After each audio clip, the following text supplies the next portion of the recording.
Buenas tardes, el Señor les bendiga. Esta tarde me he tomado un pequeñito tiempo para hablar de una de las historias de la literatura universal, de hecho, más conocidas en los años recientes. Am, Quizá no tanto por el libro o la novela que tengo aquí, una de las ediciones, sino de hecho por la película o la más reciente película eh, por la cual, bueno, muchos de los jóvenes de la nueva generación la han conocido. Y curiosamente, de hecho, muchos de ellos dentro del pueblo cristiano eh, se han hecho admiradores a esta película o inclusive también a el libro.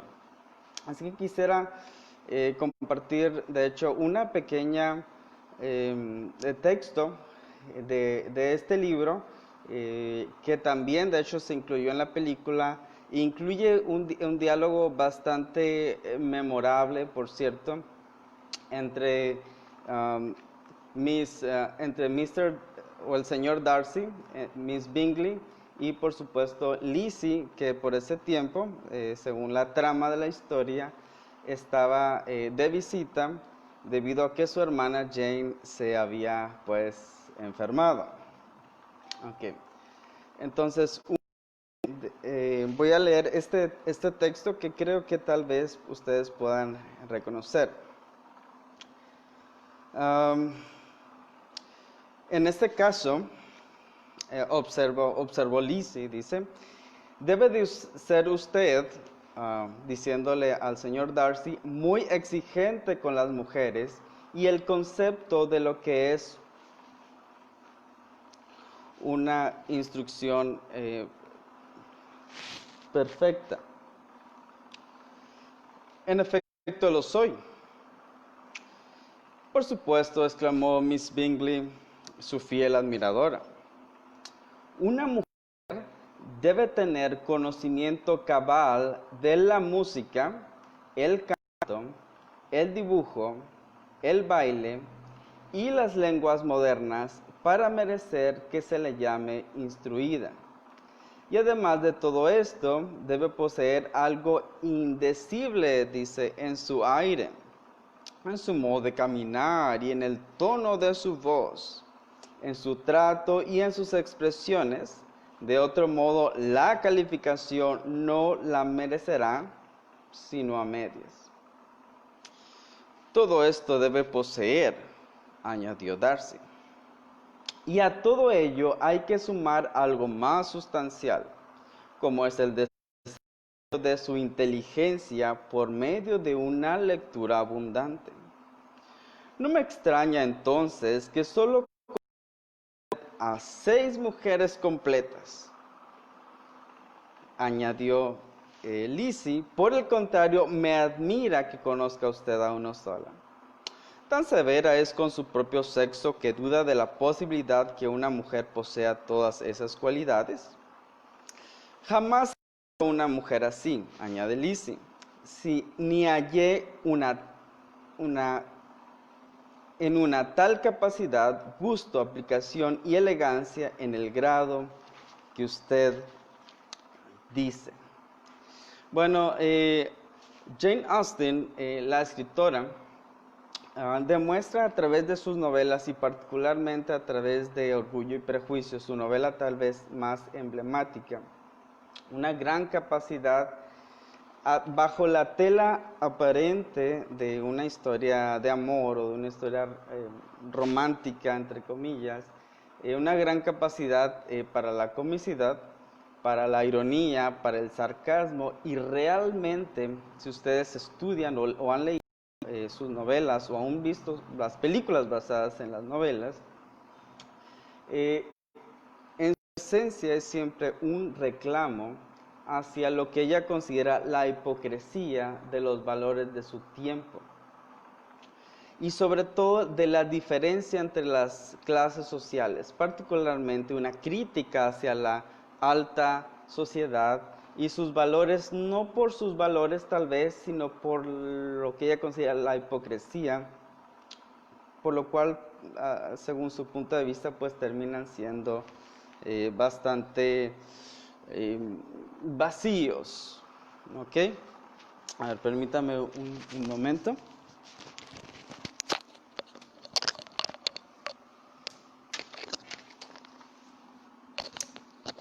Solo quería agarrar mis notas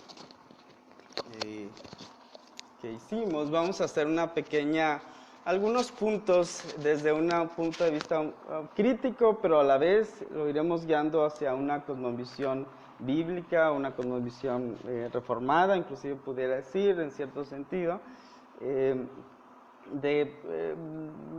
sobre todo de este texto que hemos leído. Que la alta exigencia hacia las mujeres en sus capacidades y desarrollo artísticos, intelectuales o de pensamiento crítico. Primero que nada, vamos a decir que Jane Austen en el libro, y particularmente en este libro, se refleja a sí misma en buena medida a través del personaje de Lizzie.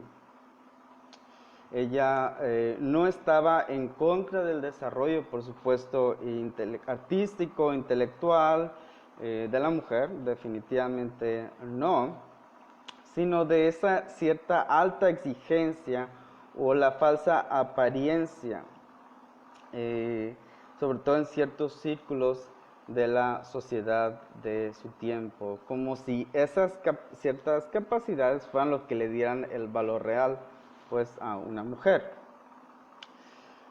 Ahora, el punto número 2 que hay que notar en la historia es que, por ejemplo, cuando están en la casa de Lady Catherine de Bourgh, y Lady Catherine se entera de que ni Lizzie ni sus hermanos tienen una institutriz que las enseñara en todas estas artes, en estas capacidades, pues ella da por sentado que su mamá haría un gran esfuerzo por su educación. Comentario aquí es que realmente, aunque actualmente se da por sentado que la educación es responsabilidad del Estado, es decir, del gobierno, esto realmente es una falacia histórica. No es realmente, y particularmente en el caso de Inglaterra, y particularmente más todavía en el caso de la ciudad londinense, es decir, de la gran urbe, hasta la llamada así revolución industrial, donde las masas o los padres o aún a veces ambos padres son obligados y llevados afuera, a trabajar fuera de sus hogares, donde el gobierno toma esa responsabilidad como suya. La educación siempre fue responsabilidad directa de cada familia según sus propias capacidades y valores. Entonces, punto número 3, esto por supuesto tiene grandes implicaciones para nosotros en cuanto a la responsabilidad que Dios ha dado a los padres en la educación de sus hijos y que ha tomado cierta fuerza y valor, gracias a Dios, mediante un cierto crecimiento en los hogares cristianos que ahora educan a sus hijos en el hogar y se han tomado esa responsabilidad de una manera muy singular y muy especial. Número 3 es que a pesar de no tener una madre muy interesada, definitivamente, eso es de notar en la novela, claro, en las películas, en el desarrollo artístico, intelectual y de pensamiento crítico. Cada una de ellas, es decir, de Lizzie y de sus hermanas, muestra un cierto desarrollo en ella. Particularmente, en primer lugar, Lizzie muestra un interés por la lectura, el pensamiento crítico, de razonar, de pensar por sí misma lo que está escuchando y es capaz de rebatir argumentos de manera bien organizados, bien planteados, inclusive desarrollar ciertas frases, vamos a decir, de manera retórica, ¿ok? Elegante. Y aún, por supuesto, ciertas capacidades musicales. No parece ser su pasión más grande, pero las ha desarrollado, de alguna manera las ha aprendido y es capaz de hacerlo. Por ejemplo, cuando está en la casa de Catherine y ella le obliga pues a tocar una melodía en el piano.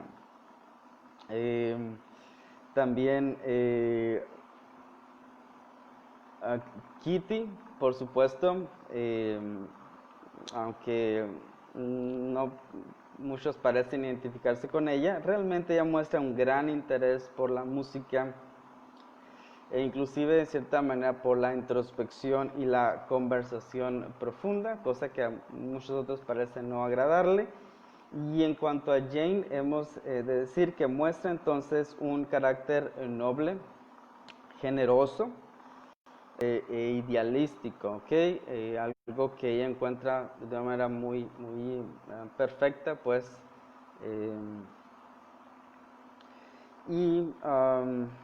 Caso contrario, por supuesto, sería Lidia, quien definitivamente lo único que busca es mantener de una manera torpe, casi tonta, cumplir con ciertas apariencias de la sociedad, pero sin exigirse demasiado en el desarrollo de sus habilidades o de su carácter. ¿Okay? Por lo tanto, pues se mete en muchos problemas y bueno, no es definitivamente un personaje a seguir. Punto número 4 es que en la Biblia, según el Salmo 144,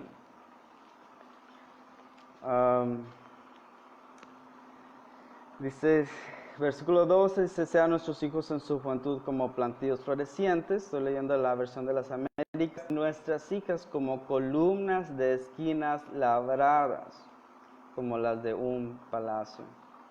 Esto implica columnas de esquinas labradas, como las de un palacio, o pilares también, como dice otras versiones. Implica fortaleza en el carácter, firmeza en el carácter. Es un carácter que se ha solidificado, que es firme, pudiera tener ciertas implicaciones aplicables a lo que el papel de una mujer en el hogar, o dentro de la familia, pero también implica la belleza. Pues, por supuesto, no solamente la belleza física, sino sobre todo la belleza espiritual. Por supuesto, lo sabemos, en Proverbios 31, engañosa es la gracia, vana la belleza, la mujer que teme al Señor, esa será alabada. Y esa es parte, por supuesto, de eso que debe caracterizar a nuestras hijas, que debe caracterizar a una mujer cristiana. Y en esto, el número 5, el desarrollo de las habilidades artísticas, intelectuales y de pensamiento crítico, pues podrían ser inútiles por una parte para el reino de Dios. Cuando se quita a Dios de ellas, puede ser admirable ante el mundo. Hay muchas mujeres con una gran capacidad artística que podemos nosotros reconocer, ganadoras del premio Nobel, pero realmente para la gloria de Dios, para el extendimiento del reino, pues serían inútiles. Sin embargo, el desarrollo de estas capacidades, del hábito de la lectura, del desarrollo de las capacidades musicales, artísticas, en la pintura, en cualquiera de las artes, el desarrollo de un pensamiento crítico, no solamente en la literatura universal, lo cual pudiera ser, sino enfocado, por supuesto, o a través de el hábito de la lectura y de una vida pues devocional. Sin duda serían como flores hermosas que crecen alrededor de este pilar, que la hacen aún más hermosa, aún más fuerte, o que adornan, por así decirlo, tomando las palabras, la doctrina. Y es algo que la mujer puede representar, por supuesto, de una manera muy particular. En el texto de Orgullo y Prejuicio, pues Miss Bingley realmente lo pone ese alto estándar, pero solo de una perspectiva, pues, del mundo, y una cierta alta exigencia para dar una apariencia. Pero realmente parte del clamor de Jane Austen es porque no se le daba mucho valor a la mujer, y tampoco quiero con esto irme hacia un punto feminista, ni mucho menos. Jane Austen, por supuesto, no tenía una cosmovisión cristiana, pero tampoco podríamos decir que tiene una perspectiva feminista, o mucho menos feminista radical, de la manera como ahora se ha conocido en los últimos años. ¿Okay? Ahora, número 6, el alta estándar que esperamos. Eso es algo muy importante y que podemos ver en Proverbios 31. Bueno, por cierto, en Proverbios 31, como paréntesis, vemos a una mujer que ha desarrollado una gran gama o diversidad de talentos, de capacidades de diversa índole. Inclusive sabe negociar, sabe cómo utilizar el dinero de una manera hábil, bien, es capaz de tejer, sabe hacer muchas cosas, pero realmente ese al final no es tanto todo eso, sino que su centro está que ella teme a Dios. Entonces, el desarrollo de todas esas capacidades puede ser muy importante, puede adornar la belleza íntegra de nuestras hijas, de las mujeres. Pero realmente esto debe de estar centrado en su vida de piedad, en un temor a Dios, al Dios, por supuesto, de la Biblia.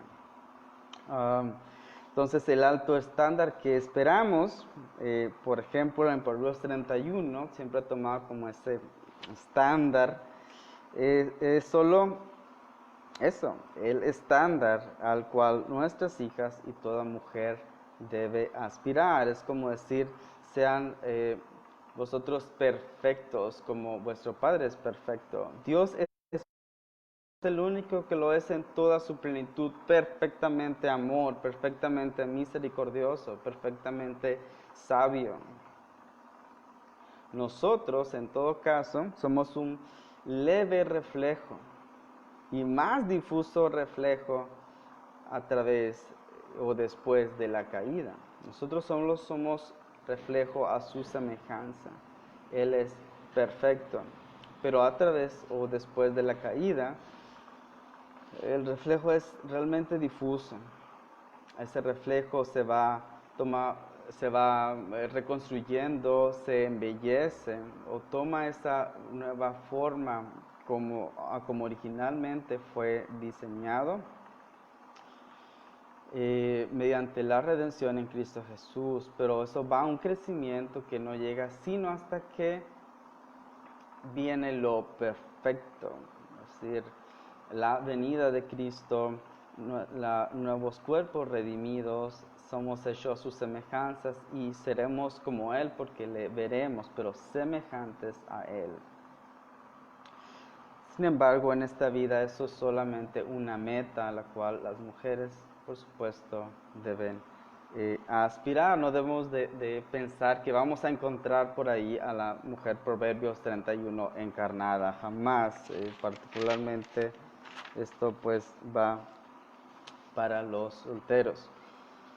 Y bueno, eso es solamente una pequeña vistazo, inclusive a un solo pequeño texto de la novela Orgullo y Prejuicio, que realmente ha sido mal tomada. No es una novela simplemente romántica en sí, aunque es lo que más atrae sobre todo a los jóvenes. Es una crítica social, trata de ir directo al punto, pero muy bien lograda. La novela es muy entretenida y las películas también. Tal vez después podamos hablar un poco de ellas. Y pues un humilde reseña, por supuesto. Muchas gracias y el Señor les bendiga.